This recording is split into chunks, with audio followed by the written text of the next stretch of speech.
Welcome aboard.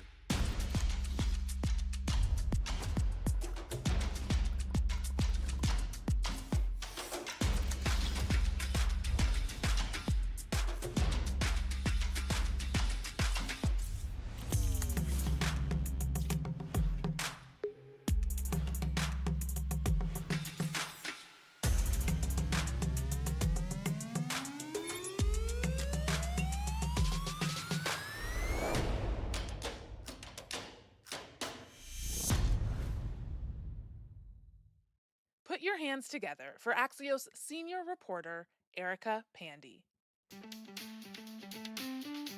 Good morning, everyone, and it's great to be in this awesome space, quite literally surrounded by the future of American manufacturing. We're here, Axios is in Cincinnati, and we're going to talk today a little bit about the tech of the future, automation, AI, how it's reshaping manufacturing, and what that means for the people who actually build this cool stuff. So without further ado, let me bring on our first guest, Ohio State Representative Adam Matthews.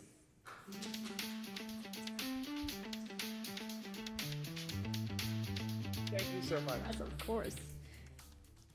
So Representative Matthews, manufacturing has been a big part of Cincinnati since its founding.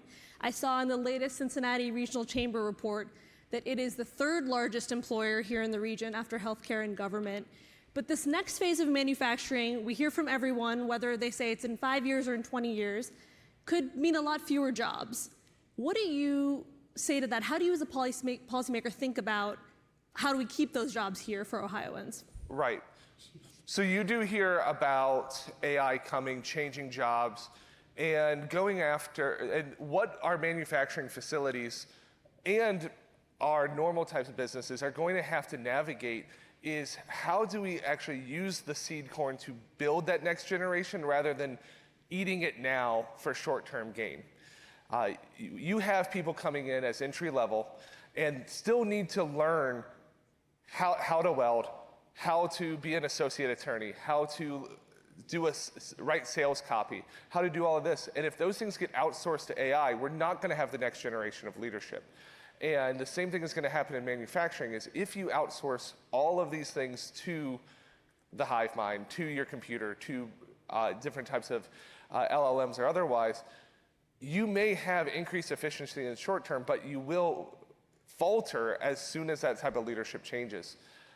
I do think there's going to be a lot of increase in manufacturing and increase of speed and efficiencies because you can have AI help with routine maintenance, see when things may break, fix those faster, decrease costs on those things.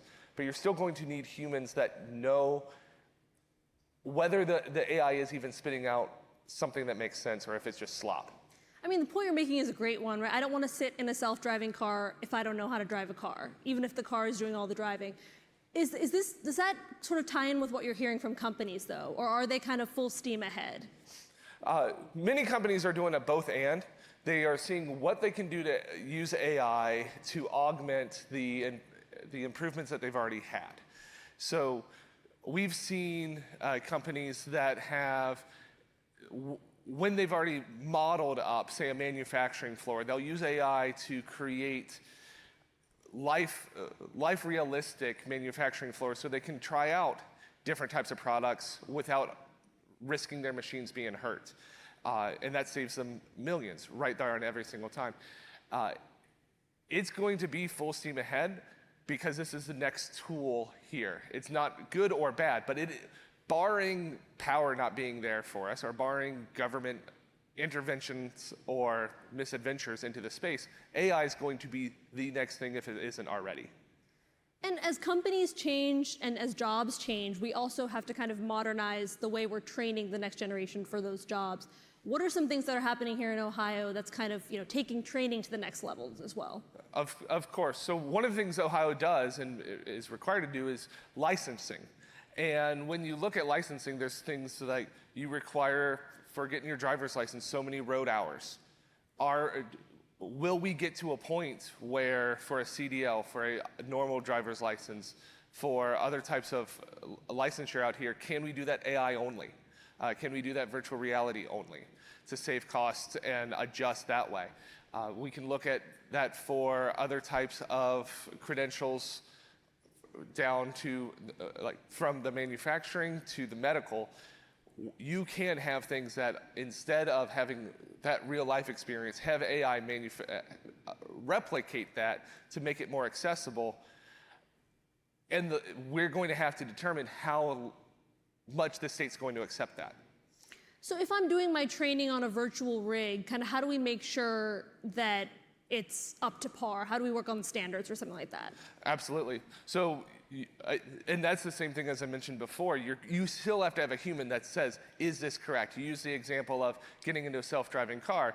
If you get into a self-driving car and say, please, I'm here in Cincinnati, I'm driving to Columbus, and you don't know if that's going north or south, you can't do a sanity check on if that's working.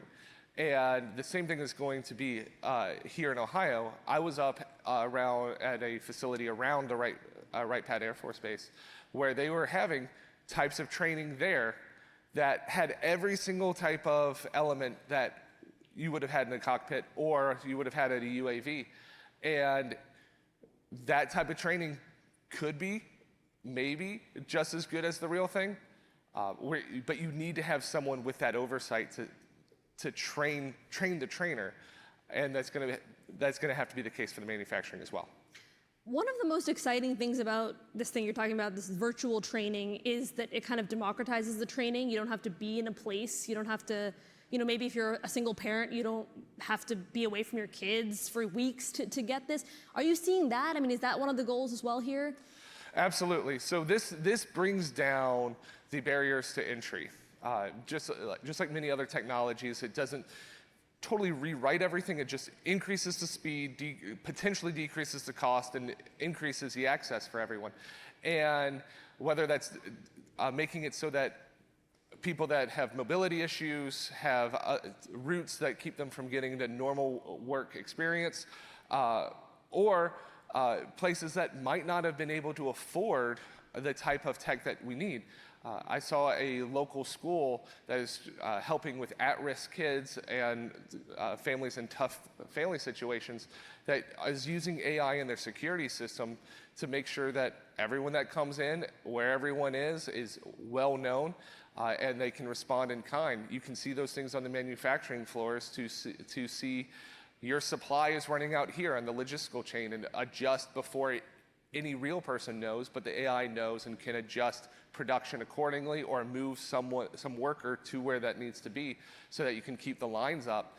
And whether it's security, manufacturing, or anything, it is going to democratize. It's going to make everyone that's willing to learn and step up and invest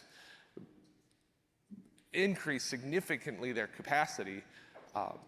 But that also means one person will be able to do what it took a lot of other people to do before. Government is so key in kind of funding these trainings, making sure that they're up to par, making sure people have access to them. But people never want to hear, we're going to train you. They want to hear, we're going to hire you. How do you make sure the credentials, the trainings translate to actual jobs? One is having conversations like today where you meet with business leaders.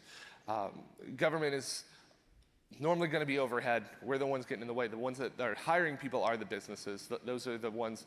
And having that proof of this is a credential that is necessary and matters and is agile. When I was an engineer, we were taught coding, but and those in the audience, we were taught Fortran, which is functionally the Latin of coding. And but it was because you learned the principles, because we were also told whatever curriculum we put in front of you and set up in 5 years is going to be out of date.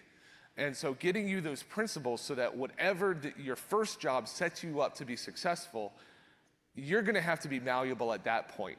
So the credentials need to show a willingness and ability to learn and make prudent decisions, in addition to having the basic first steps so that you can understand the jargon, understand the culture, where you're going to get that first job. As you said, you're an engineer yourself, and one of the things that you said to me when we were talking about this a couple days ago that really stuck with me, you said, when it comes to making laws and rules about AI, we don't need to start from scratch. Tell me a little bit about what you mean by that. Yes, so many of my colleagues, they see AI maybe as a genie coming out of a bottle that you have to go chase and use the law to warp and change and go after it. AI is a tool like any other tool, and it's a big one, and it's going to have large repercussions, and it's going to land probably somewhere between the printing press and the internet, just as disruptive. But you didn't have to change libel or slander laws when the printing press came out. They still stayed the same. And the same thing with the internet or video. We've had deep fakes in the United States for a long time. You normally needed a Hollywood studio to make them. But now that is on everyone's phone and democratized, as you said before. So you don't need to bludgeon the law to change it. You just need, if you're making law changes, they need to be small tweaks, because the more you mess with jurisprudence, the more unintended consequences you're going to get. And whether it's engineering, whether it's law, whether it's AI, bad input leads to bad output. And you need to make sure that you're doing the smallest tweaks to actually solve the problem that you're going after. We are almost out of time, but we like to end with one fun thing at Axios. So I want to ask you, as in your first term as state rep, one of your most awesome legislative achievements was keeping the Cincinnati Open in Cincinnati. You've attended many of them. What is your standout memory from 2025? Oh, the Cincinnati Open is incredible. It's right up there in Mason, Ohio. And Ohio, because of its tech benefits, has been able to keep it, and the business community stepped up for that. We were there at the practice with Carlo Alcaraz, and he threw out one of his practice balls to my 10-year-old son. And since then, we've now been practicing. I think there's new dents in my garage door as we've been practicing some tennis. But it is going to be a memory there, and I'm incredibly grateful that Cincinnati tennis will be here for at least another 25 years. Thank you so much, Representative Matthews. Stay tuned, everyone, for a quick video. Thank you so much.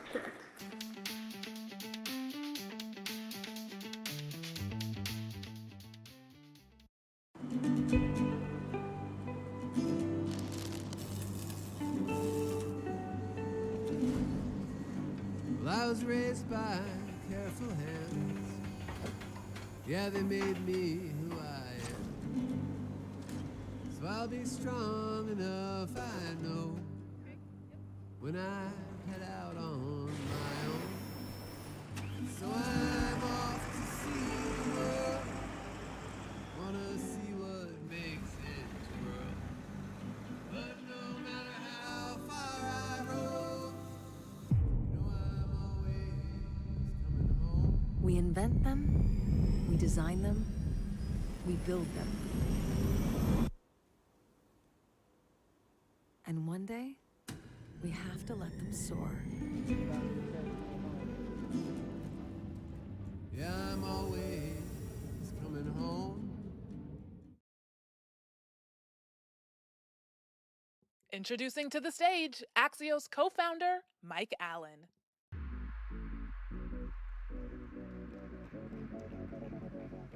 Thank you very much. I'm Mike Allen, a co-founder of Axios, and wow, thank you to GE Aerospace for this amazing space. I've been privileged to, over the 9 years of Axios, believe it or not, in January, over 9 years to do Axios events around the world in some very cool spots. This is amazing. And very shortly, Larry Culp is going to tell us a little bit about what we're seeing here. But I want to thank the team at GE Aerospace for being a great partner and an amazing host today. And we thank Larry's team and Tara and Meg and all the people who worked behind the scenes to make this amazing event possible. Axios loves this topic of building workforce skills in advanced manufacturing. You know, we say Axios makes you smarter, faster about what matters. And this really matters. One of the most consequential issues that's facing communities and the country, policymakers around America. Our first guest, Larry Culp, Chairman and CEO of GE Aerospace, is one of the most famous and popular, respected CEOs anywhere. He's a builder and innovator who's been a friend of Axios for those 9 years. He was CEO of GE and became CEO and chairman of GE Aerospace when it launched as a public company that is now, by market cap, the largest aerospace company. He's led financial operational transformation, Harvard Business Review, where he got his MBA and where he has taught, calls him one of the best CEOs in the world. Barron's has repeatedly named one of the world's top CEOs. And he's right here. Larry Culp, welcome to Axios.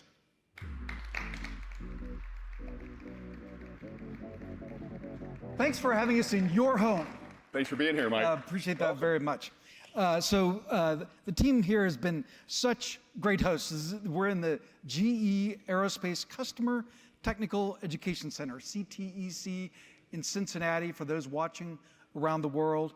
And Larry, tell us a little bit about where we are and why it matters. And I think right here we have one of your big guys, the GE90. Tell us about that. Well, you're taking it all in, Mike, and welcome again to Cincinnati. Good morning to everyone. We're at CTEC, and you broke down that acronym. This is where, just outside of Cincinnati, for those watching elsewhere, where we bring 4,000 people in the course of a year for training.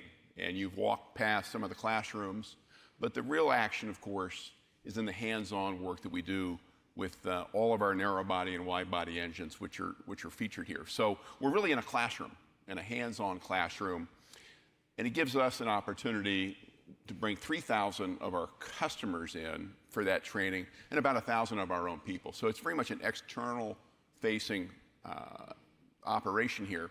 And I think, Mike, when you think about the importance of the work that's done here, we're proud of the fact that there are probably 1 million people in the air right now with GE technology under wing. That's an incredible responsibility. These engines are in the air for 15, 20, 30 years. The underlying maintenance is a critical element of managing those life cycles. The training and the work that we do here is really what undergirds our ability to keep those engines running and those planes in the air now, for that time. True fact, a 737 fuselage could fit in a GE90? True. Amazing fact. And you were sharing with me backstage in that video that we just saw, there's not a single actor. No, it was something that we've done. You know, we've been out now as a public company for a little over 18 months, and we're very proud of what we do. As the video suggested, through the product life cycle, we wanted to really capture the people who do the real work in the company. So when we put that film together, we thought that the best way to cast it would be the people who actually do the work, and everyone that you saw in that clip works for GE Aerospace. Really neat. Larry, Axios always starts with the news, and we have breaking news from our stage right now. We can put up Wolf Blitzer's music, but news breaking here that you'll see later today on Axios. The GE Aerospace Foundation is launching a $30 million multi-year workforce skills training program. Why does this matter? This is part of the company and the foundation's effort to grow an advanced manufacturing workforce nationwide. The president's talked a lot about building in America, bringing jobs in America, creating jobs in America. How does this fit in? Well, it's a glove fit, Mike, and thank you for breaking that headline. We've done a lot in the 18 months as a public company, largely here in greater Cincinnati and in the Boston area where we've got a major operation, reaching out into the communities, working with community colleges to make sure that we are attracting and developing the talent pipeline that we need in the future. We've heard the president with his executive order in the spring talk about the importance of apprenticeships and skills training in that regard. Here in Ohio, Governor DeWine has been a phenomenal partner as well with a lot of the co-op and internship programs that they've put forward. This is really our opportunity to take the next step on top of the experiences over the last 18 months, broaden the aperture, because this $30 million program we hope touches 10,000 individuals between now and, let's say, 2030, but not necessarily people who are going to come and work for GE Aerospace. We're really doing this as part of an industry-wide effort to make sure that aerospace not only has the capacity, but the capabilities to fulfill the missions that we see in front of us. So we're excited about the next step here.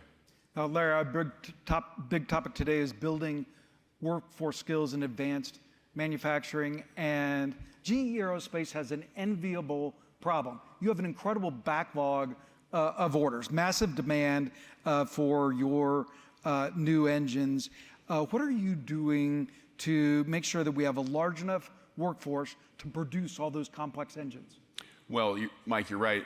it's a wonderful business challenge to have, right? And we often talk about the fact that we're ramping in 3 different parts of our business. We know the airframers who are building new airplanes need new engines, and they see themselves ramping production through the rest of this decade. We know the airlines are flying the engines they have, and we power the better part of 3/4 of all the commercial departures in the course of a day. They want parts and services for those engines. And of course, our defense customers are ramping in a very similar manner right now. So demand is outstripping supply. What we need to do is make sure we've got the team at GE Aerospace and our suppliers, who are such critical partners, do the same thing. So a lot of what we've been able to do to get back to the nearly 30,000 manufacturing jobs that we have at GE Aerospace, more than half of the 53,000 jobs that we have across the company, I think is proof positive that we're on a path. We'll add 5,000 to that number this year. But again, it's about capability. And a lot of what we do, we touched on this earlier with what we call Flight Deck, our proprietary lean operating system, is making sure that all of our people have the skills to drive, I'll give you another acronym, Mike, SQDC, safety, quality, delivery, and cost, in that order. And I know our good friend Alain Bellemare from Delta is going to be on stage earlier. We were working with his team around these same capabilities just a few weeks ago, and actually reduced the time to do a certain service operation by half, 120 hours to 60 hours. So those are the sorts of things we're doing to drive and improve the skills with our team, but also working with partners like the Pentagon and the Skill Bridge program, where we've been able to help military leaders transition in to civilian careers. I think we've got a couple of people here. D. Joan Brown. D, where are you? Raise your hand. Shout out to D, and she's sitting right next to Hunter Melton. Now we've got the Navy, we've got the Army. They're sitting together peacefully, but two graduates of this program who are doing great things for GE Aerospace today. So it takes all of that to meet the challenge of those 3 demand curves, Mike. Fantastic. Pause for a second. Thank you for serving, and thank you for pioneering.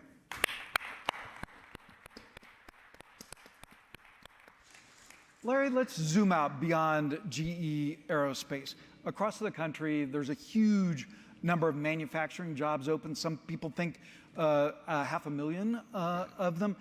What needs to be done to close the gap between those jobs, which are great, but lack of skills, which really holds back communities across America?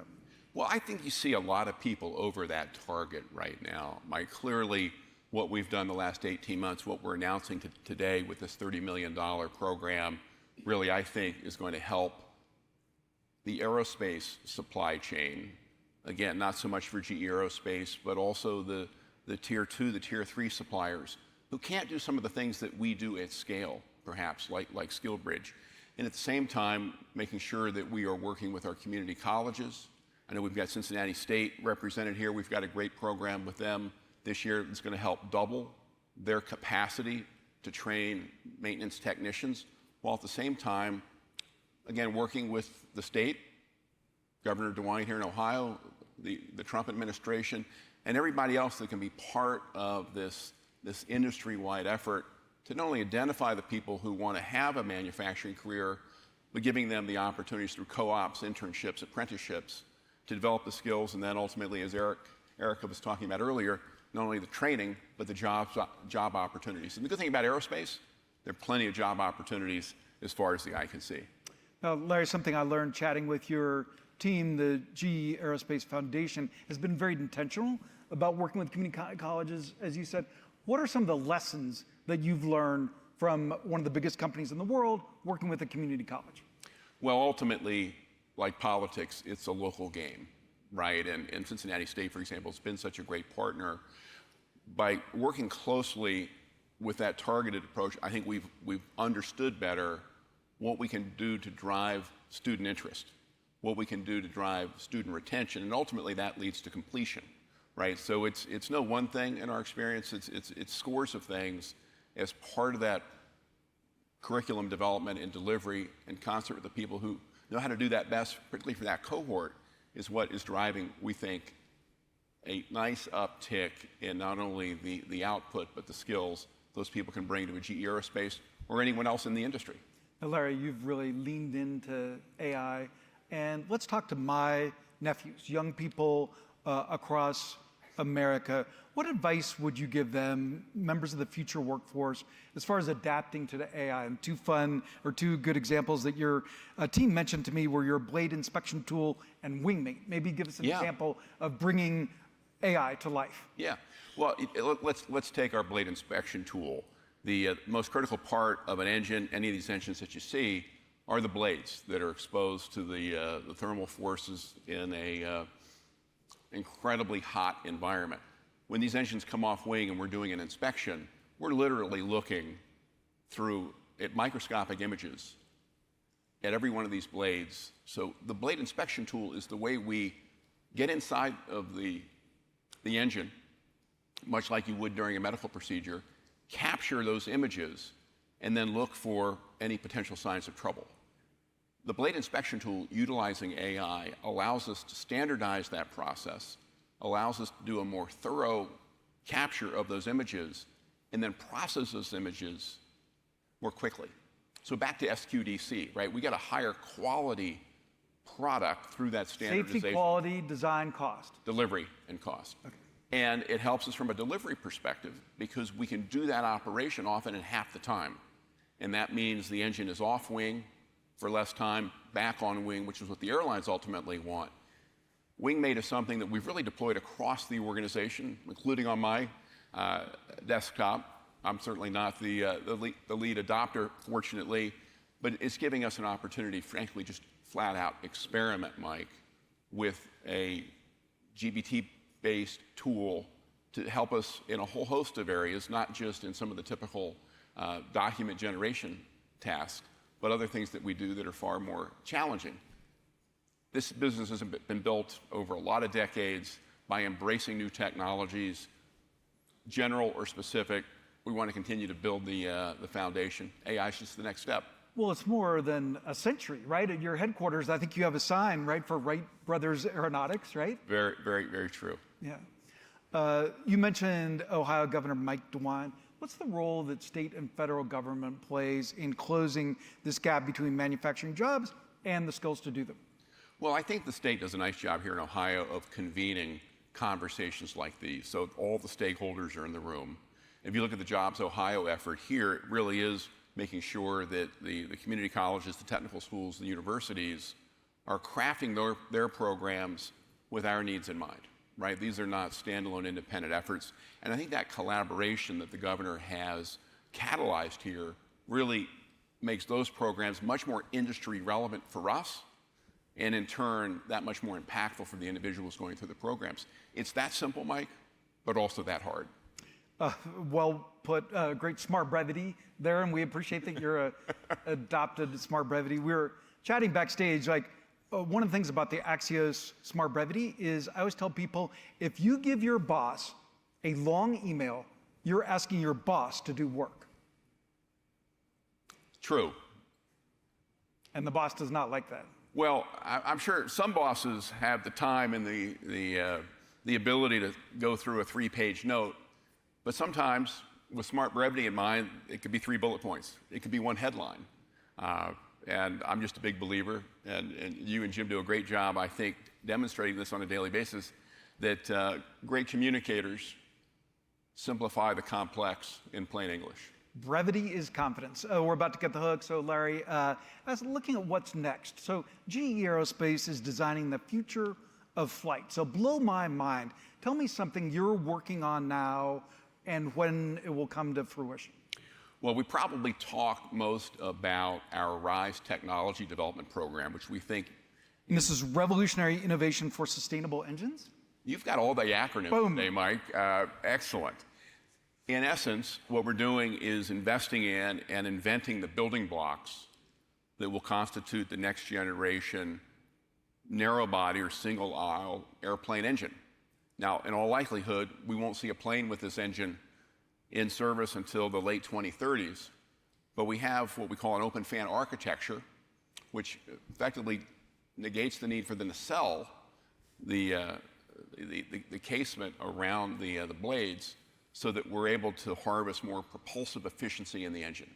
So when we look at what comes next, we think we're looking up at upwards of a 20% improvement in fuel efficiency with today's durability in the next generation narrow body. So there's a long way to go between here and 2035, 2040, but we're making those investments. Our best people are on this program today, and we're excited. And in time, we'll show you some of the things behind the screen here, and I think that'll blow your mind. Very cool. As we say goodbye, your Red Sox had a great season, went further than we might have thought, but not far enough. So we won't rub that in. But something you share with Jim Vandehei is you're a big into fishing. What's a way that fishing is like life? Or what can fishing teach us about life? Leave us with a life leadership lesson. I think there are a lot of parallels. Maybe most importantly, you don't catch a fish every time you go out. You don't always necessarily have a good day at work. But you get back up and you go back out on the water, or you go back to work the next day and learn from what happened the day before to make the current day better. True wisdom. Larry Culp, thank you for the partnership, for the hospitality, and for a great conversation. Great. Mike, thank you. Thank you so much. Appreciate Good it. fun. Thank you.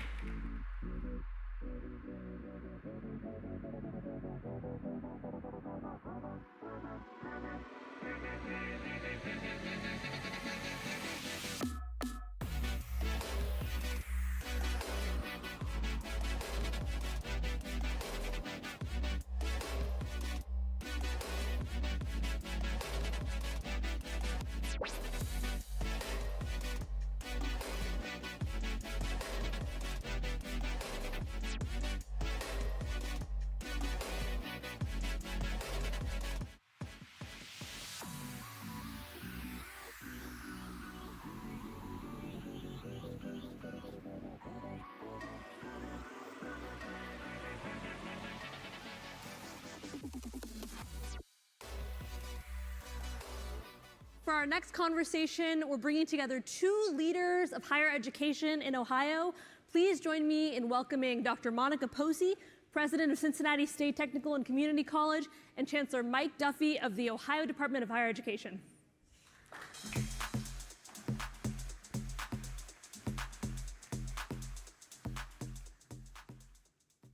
So I want to start with maybe not your favorite data point, but one I think you'll be able to refute.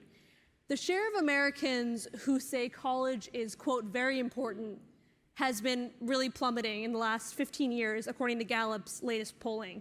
So 75% of Americans said college is very important in 2010, and now it's 35%. You're two prominent leaders in higher education. You see this debate play out all the time. Is higher education worth it? So my question to you, is it? We're seeing the data that indicates it is truly important and makes a difference. At Cincinnati State, we received data from the Ohio Department of Higher Ed that said that graduates earned $20,000 more than those who are in our area on the average with high school degrees only. So that's a significant difference in the dollars that they make, their ability to plan and support their families. In addition, personally, I'm first generation. I went to public schools.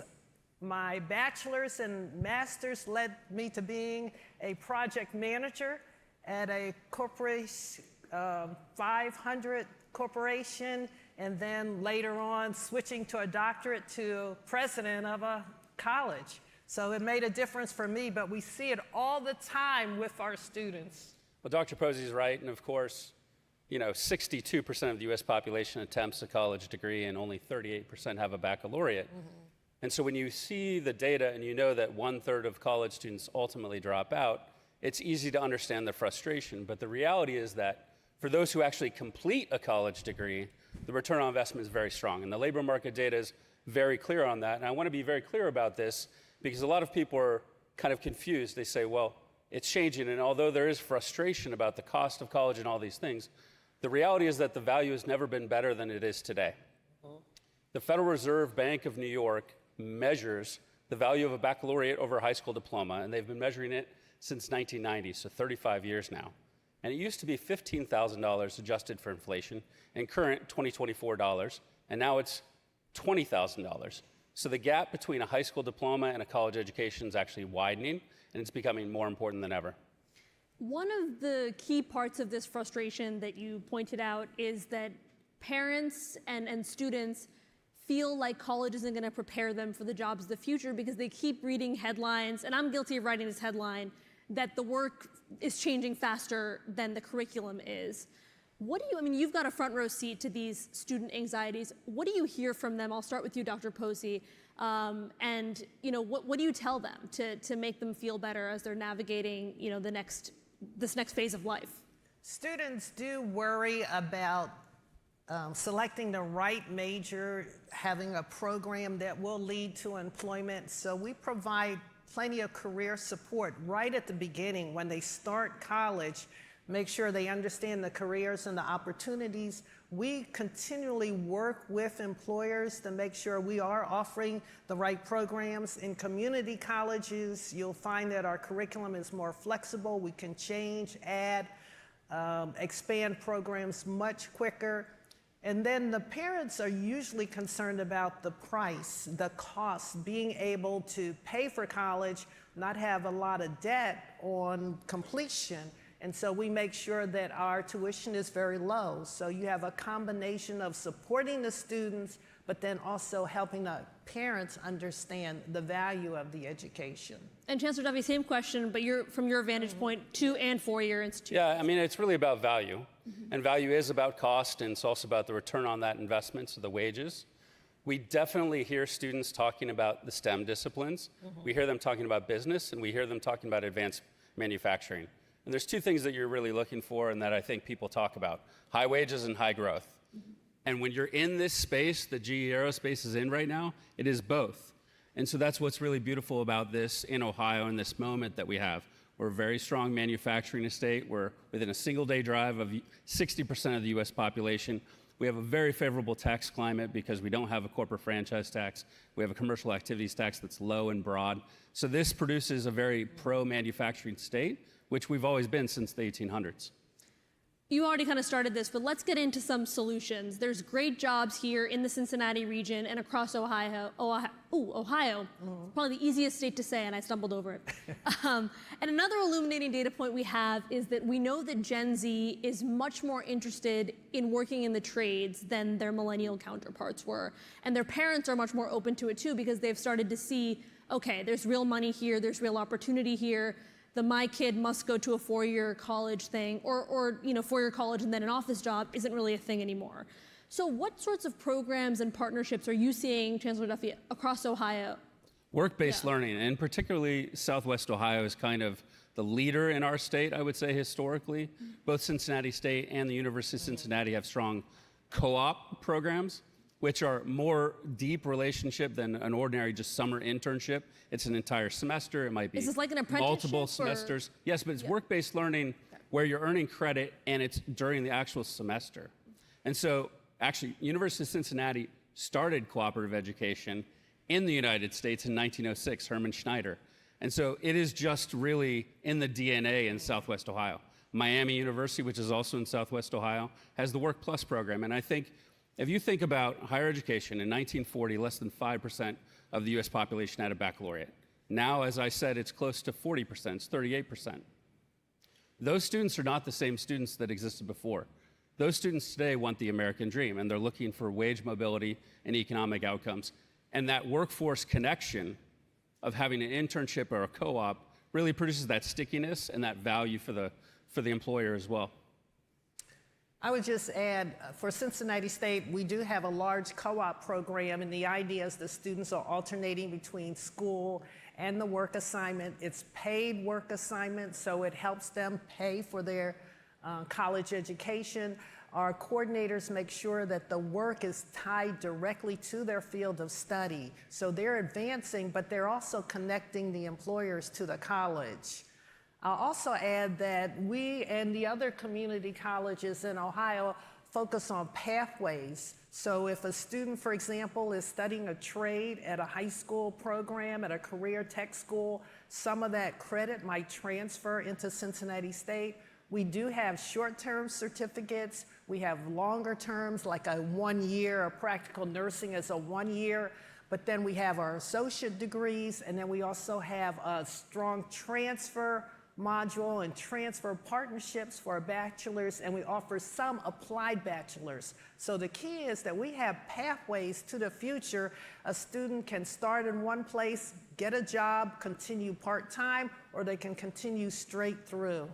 Yeah, I was going to ask that. So do these opportunities often turn into jobs after graduation for students? Well, many of our co-op students do find jobs with their employers. One of our great partners is GE. So we have hundreds of Cincinnati State graduates who started as co-ops who are now full-time at GE. And it gives the employers a chance to do a long interview, a long assessment of the individual and offer employment. But those who don't go to their co-op employers have a strong resume of hands-on experience.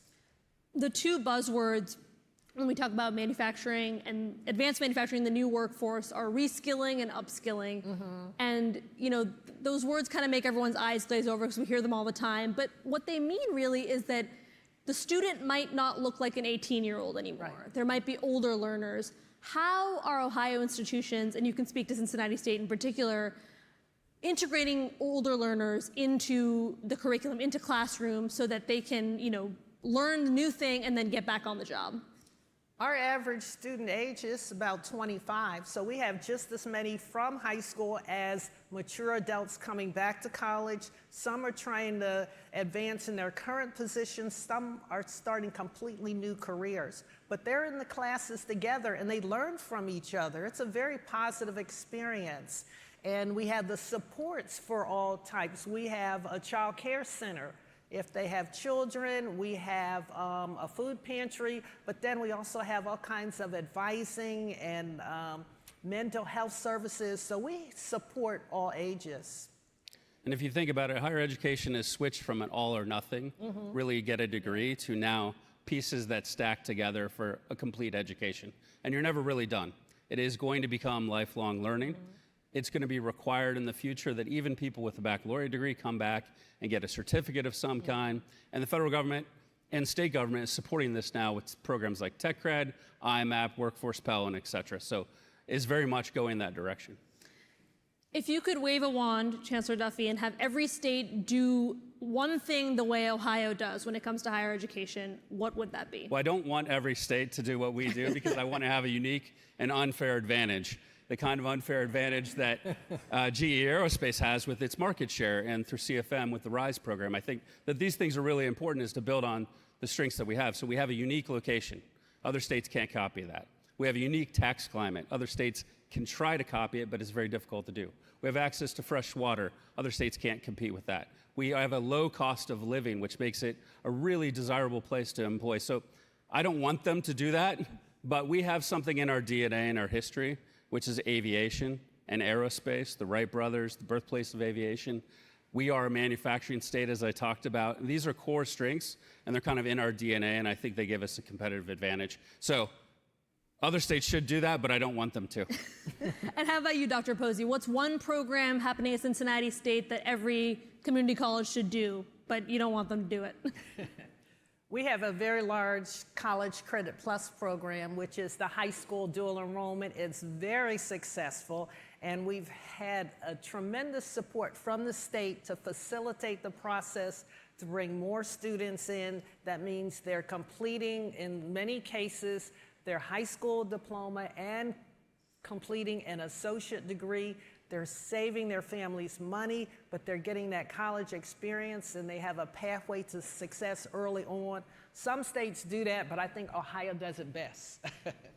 So I'm actually coming to you today from Ann Arbor, Michigan. I know that's not as controversial here as it is in Columbus, but I have gotten to see, I have a nice view of a great college town with great college traditions. What is your favorite Ohio college tradition that's going to blow Michigan out of the water? I think just the people and the energy and how we come together, whether it's in sports or special events or whatever, people in Ohio just have the energy to cheer on. I'll let the chancellor say something more specific. I like 3 things. Mascot races with students, I think those are amazing. Graduation traditions like throwing your cap in the air or jumping into a lake or whatever it is. And then the superstitions that if you kiss somebody under this arch, you're going to get married, or if you step on this, you're going to fail your first exam. Perfect. Thank you both so much for your time, and thank you for being with Axios. All right, thank you.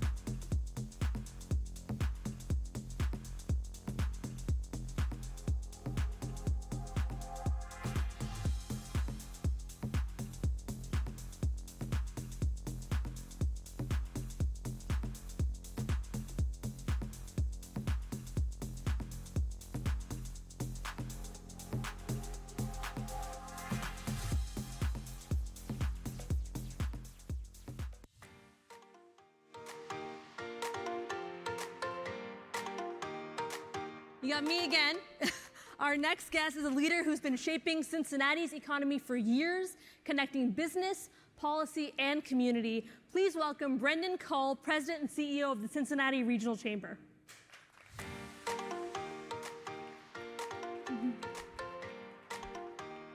Thanks, Erica. Appreciate it. Yeah, thank you for being here. So Brendan. Welcome. Oh, yeah, thank you for the welcome to Cincinnati and welcome to Axios. We love having Axios in Cincinnati. We hope you are here more often. I like that. I hope my bosses hear that. Yes. Hundreds of American cities are chasing advanced manufacturing jobs. What is Cincinnati's secret sauce? You know, cities are all about culture and history. And if you study cities and you don't stop to learn about culture and history, you miss something. And when you learn about Cincinnati's culture and history, you see that manufacturing is core to who we are. We've been making things for hundreds of years here. And the other piece that's true about our culture is that we've adapted and changed over time. And so this is a city that, you know, has made soap, and now we make these aircraft engines. And so this is just an incredible place where you can adapt and change and grow. But core to who we are is that we know how to make things in this community. A lot of cities are shrinking. You're growing. Tell me about that. We're growing because this is a great place to be. Cincinnati, Ohio is really at the center of the United States. Ohio is the heart of it all. It's not just a slogan. It truly is what we are. If you talk to anybody about the connections to this state, we're growing because we have great programs like you've heard about at our universities, the University of Cincinnati, Miami University, Cincinnati State, Northern Kentucky University. All of those come together to attract talent to this place. And when they come here, they find out this is an incredible place to be. Not only do I have access to incredible jobs and a life that suits me, there's so much in the way of livability and vibrancy in Cincinnati, Ohio. We're close to the 6th largest cargo hub in the United States at CVG Airport. We have great connectivity to the rest of the country. You can live a wonderful life here, and that's great from a talent attraction perspective. I was going to ask you that. So you've got great universities across the state, right here in Southwest Ohio as well, churning out lots of graduates. You're not worried that they're going to want to leave and go to, say, Michigan? Why would they go to Michigan? No, I'm not, because I think, you know, we actually do really well in terms of keeping talent who comes here. We have released some reports in we did some work around Generation Z, Gen Z in the workplace. My colleague Audrey Treasure, who leads our Workforce Innovation Center, put together 2 reports over the last year with great data on Gen Z in our community. And what they're finding, what we hear from them when we talk to them, is that they want to be in places like Cincinnati. So the students who come to UC or Xavier or Miami or Northern Kentucky, they get here, they look around, they get access to great housing, and they see our arts and our culture and our sports and our great restaurants, and it makes them want to stay here. All of that really is part of we were talking a lot about workforce today. And the programs that you heard at Cincinnati State, Dr. Posey is just doing such an incredible job growing skills for folks who will work at places like GE Aerospace. But workforce and talent is really also about place. And so if as a community you're not investing in housing and transportation and arts and culture and vibrancy and the kind of pieces of the puzzle that make a city attractive, you're not going to win all of the rest of the workforce conversation either. So I know there's a lot of examples, but tell me about one company that is firing on all cylinders. They're creating great jobs, they're attracting great talent, and they're retaining that talent. And what can other companies in Cincinnati or that are hoping to come to Cincinnati learn from this company? Well, you know, I'm at the chamber and we have thousands of members, so it's really difficult to narrow them down. I'll pick one favorite recently. Obviously, I love talking about GE Aerospace here, the center of the region.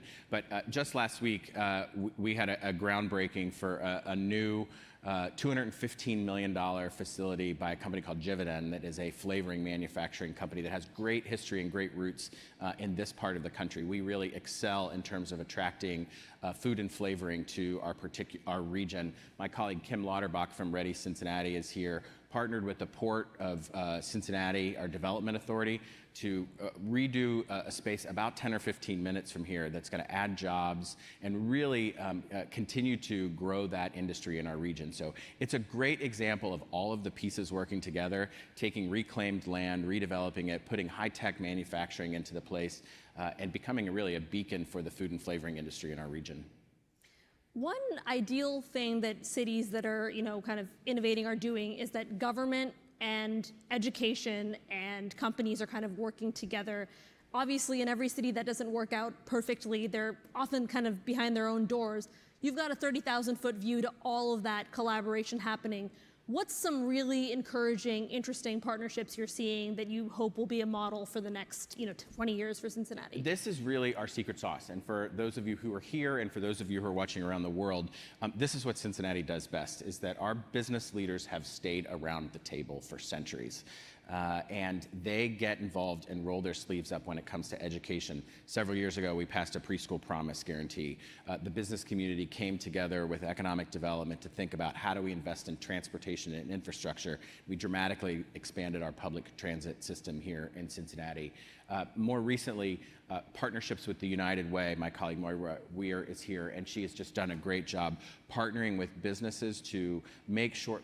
GE Aerospace gave an incredible game-changing grant to make sure that we are talking to students at the youngest levels about jobs that they will find at a company like this. Moira tells me that you should start in the first grade, and I believe her. Wow. And so my kids are already older than that, so I hope they haven't missed the moment yet, because I would love for them to work in a place like this. But yes, you have to talk to them young, you have to teach them robotics, you have to teach them that there are careers in places like this. The partnerships that we come together in Cincinnati is part of our secret sauce. And the last thing I would just draw your attention to is we have an organization called 3CDC in Cincinnati that has been around 20-some years, and it has helped revitalize our downtown, revitalize one of America's great neighborhoods over the Rhine. Those are all talent plays for us. Those are all workforce plays, because the more housing that we renovate, the more places that we create where people want to live, the more attractive this is to companies like this. So we focused on a lot of great things. I know you're, glass half full kind of person, but what are you worried about? What do you see, across the region that you're like, we got to work on that, we got to come together to solve that, otherwise that could be a problem in 15 years? What I worry about is, the word that comes to mind is more.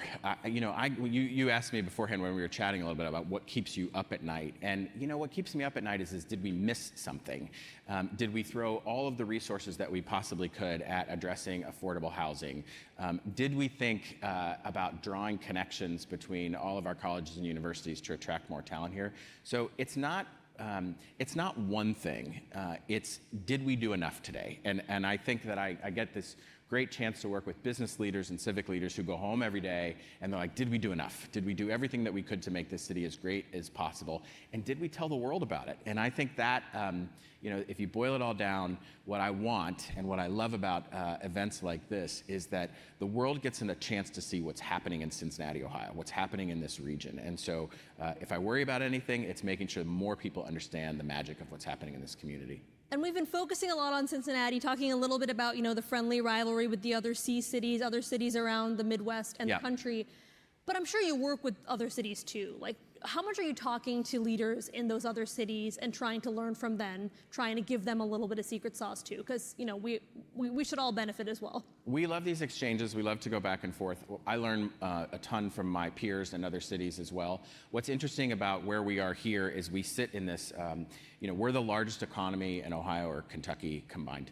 But where we are geographically in the United States allows us to partner really closely with Dayton and Columbus. And so, again, in a place like this, I can't help but talk about it, but really thinking about when you go from Wright-Patterson Air Force Base all the way down to CVG Airport, all the way up to Rickenbacker in Columbus, Ohio, and what that triangle begins to look like for us from a job creation perspective, from a talent attraction perspective, and just from a great livability perspective, that connection between other cities. When cities come here, they want to know how we did transportation. They want to know how we redeveloped over the Rhine in downtown Cincinnati. And they want to know how we were a city that was shrinking for a long time and then turned it around and started growing again.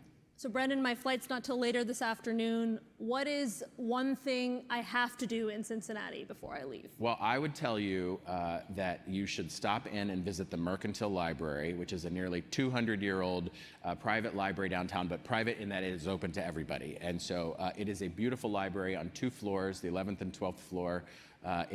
Famous authors from over the last 2 centuries, presidents of the United States, business leaders have spoken there. And if you want to get lost in a good book from history or think about the future, you want to go to a place like the Mercantile. All right, you have made this English major happy. Thank you so much, Brendan Cole, for your time. Thank you so much. Appreciate it.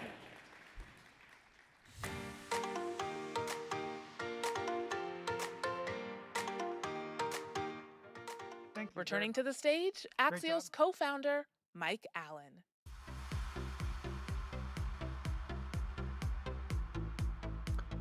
Thank you very much.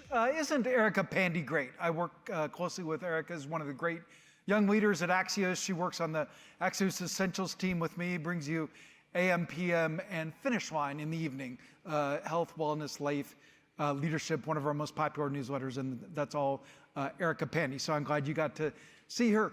I thanked at the beginning GE Aerospace, Larry Culp, his incredible team, but I want to thank each of you for coming out early, being here, those of you who are in person in this amazing space, and those who are watching around the world, and the Axios events team, which brought this event to life in this amazing space. So thank you. Our next guest and batting cleanup, Ilan Belmar. He's EVP and President International of Delta Airlines.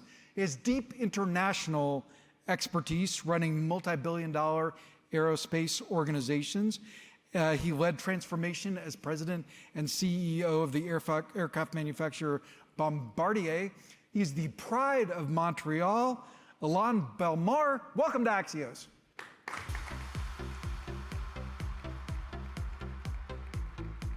Thank you so much for joining us on the stage. I think lots of people flew Delta to get here, and so we're grateful to have you. And I just wanted to pause and appreciate this setting. And I know you've known Larry Culp for a long time, and you were saying he's one of the best in the world. Oh, thank you, Mike. So happy to be here, and Larry is. So it's so great to be here. And what a beautiful setting, by the way, surrounded by GE engines. I love engines, and we have like more than 50% of GE engines, powering our Delta fleet. So that is a big deal. So it's a perfect setting for us to be here. And I'd like to start by, congratulating Larry and the team for this major announcement this morning. It's a huge commitment to support the growing need to develop talent in manufacturing, aviation, and aerospace. So well done, Larry, and well done, GE team. Well, thank you, Ilan. And you lead Delta's international strategy. So we've been talking about workforce today. So let's talk about the global dimension of that and the international partnerships that I know are very much on your mind. Yeah, it's like, if the big picture here, starting with Delta, is like Delta is doing extremely well. So I mean, it's doing well because it's powered by great people. So it's all about talent. It's about people. It's about making sure that you have the right skill set in place to deliver to the customer expectations. So when you think about that, the future of aviation is very bright. Think about it this way. one out of like every 5 people globally have traveled. So I mean, the potential for growth, for connecting people, community, and culture is enormous. And we're already doing that at Delta. You know, we have roughly 1,300 aircraft. Every day we dispatch 5,000 flights every day. So we connect to roughly 300 destinations around the world. And we have an amazing network of airline partners. So like partners like Air France, KLM, Virgin, Aeromexico, Korean Air, and more. And together, we really cover the world deep, and we have great reach, and we delivered, like a real great, customer proposition and reaching out to about like 600 destinations around the world. And we're thinking further, by the way, Mike. I mean, we're not stopping there. I mean, we're in a nutshell, we're thinking about what's next. So it's starting with GE, or talking with bringing the next generation of aircraft, powered by great engines like the GE engines that are bringing huge benefit from an efficiency standpoint, sustainability standpoint, customer experience standpoint.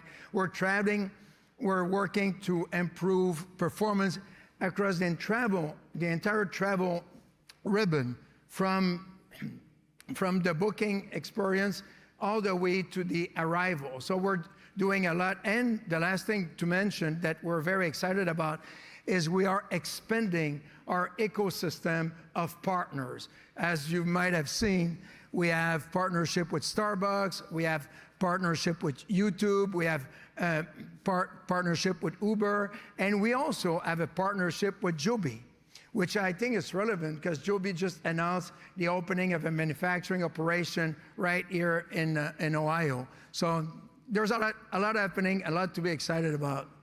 Now, Alon, you and I did a pregame call, and unintentionally, I had a lot of Delta airplanes with GE Aerospace on the wing over my head as we were trying to Zoom.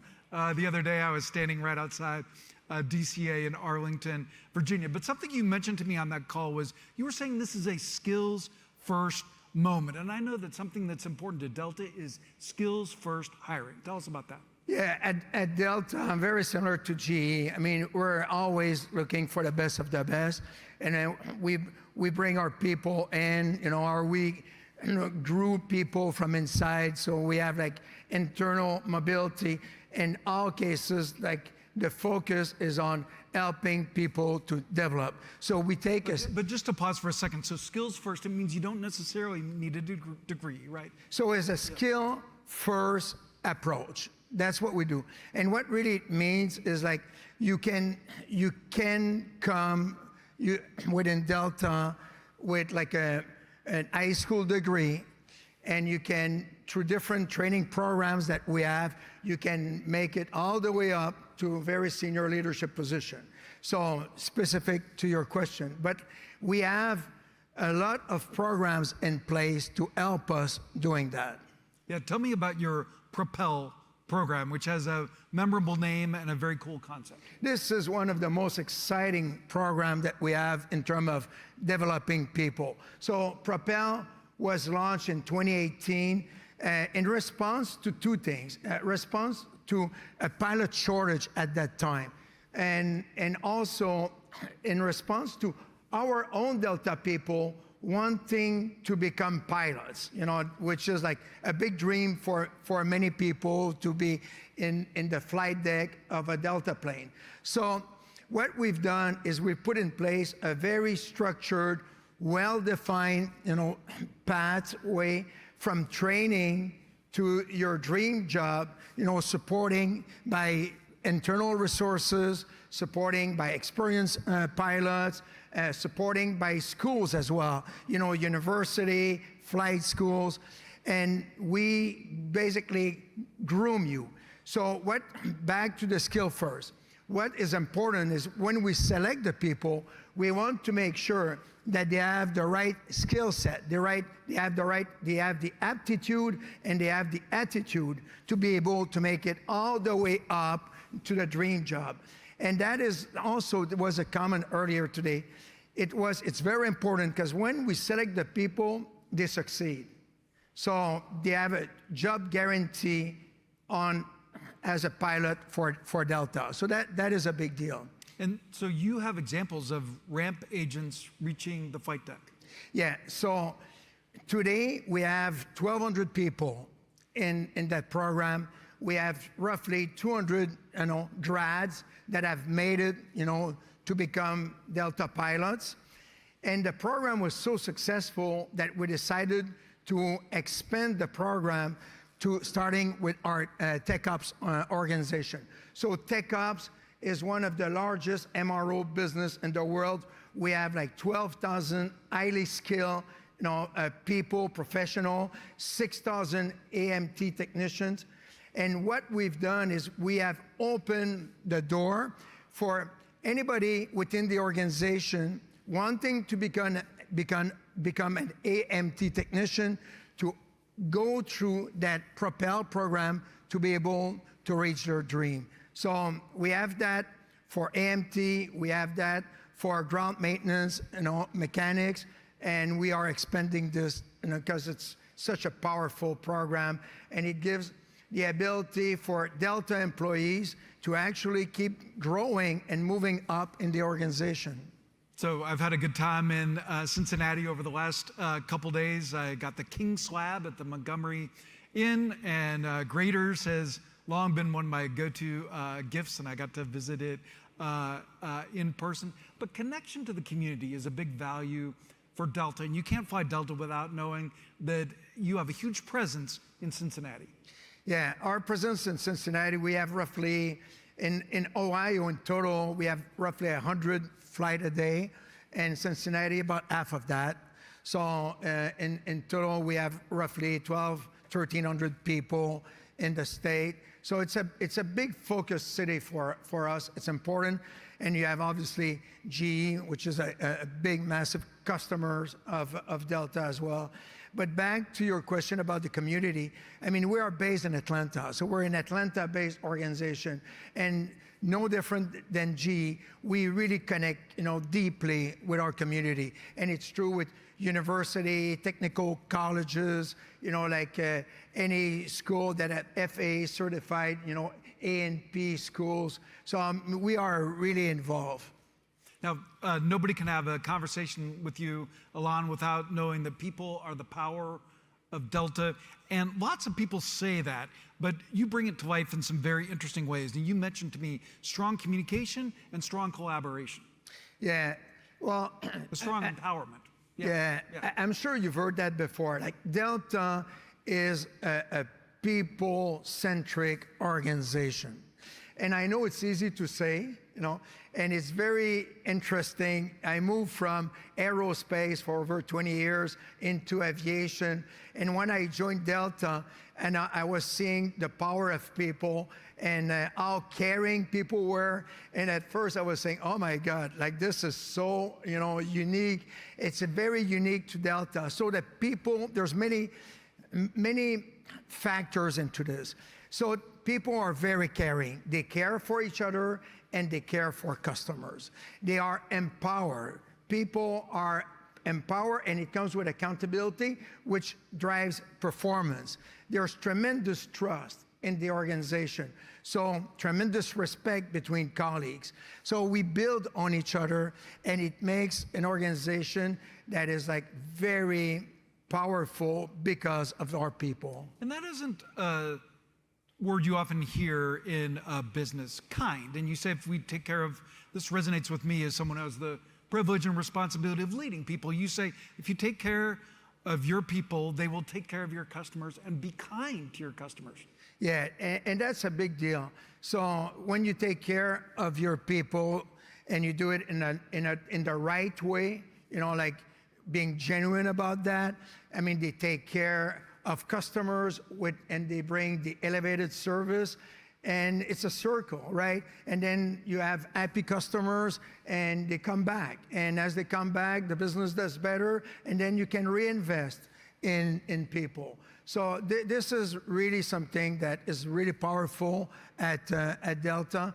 And one of the things that, now that we're talking about this, that is worth mentioning is we have a profit sharing program at Delta, which is probably one of the most generous in aviation.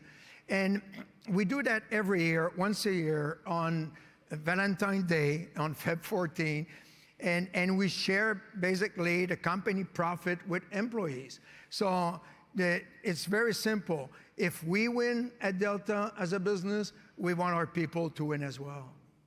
Rai was giving me the hook here. So we finished with one fun thing. You're obviously fit, you jog, bike, ski, but you recently took on weight training. Tell us why weight training matters. Yeah. I thought you would say, what else are you doing other than working? I would say not much. So I like working, but like I think that like training for me has been like a discipline. You know, it's part of my lifestyle, and it clears my mind, and I think it's like it's very useful. And I've been training. You know, like I did a lot of cardio for many years, and I wanted just to move to the next level, so I started to do some like weightlifting, like light weightlifting, and it turned out to be really good for me, so I keep doing that. But like the most important thing is not exactly what you do, is just to actually do something and clear your mind. And if you're in good shape, I mean, the rest will follow. Yeah, you told me you were up at 5 a.m. today. Yeah. Every day. So that's like, if you don't train in the morning, my experience is like, you don't do it in the morning, then, you know, your schedule take over and you lose it. So it's very tough. So I prefer to wake up early in the morning, do my stuff, get ready, and start the day with like high level of energy. And here I am. You know, it couldn't be in a better place, by the way. I love this place. Yes, thank you to GE Aerospace for their incredible hospitality in this memorable setting, to Larry Culp, Tara, Meg, the whole team here, which has been so great to work with. Thank Axios Events, which has put months into helping create this experience. Thank all of you for coming out and for watching around the world. And Juan Belmar, thanks for a great conversation. Thank you, Mike. Thanks. Thanks for coming, and see you on Axios.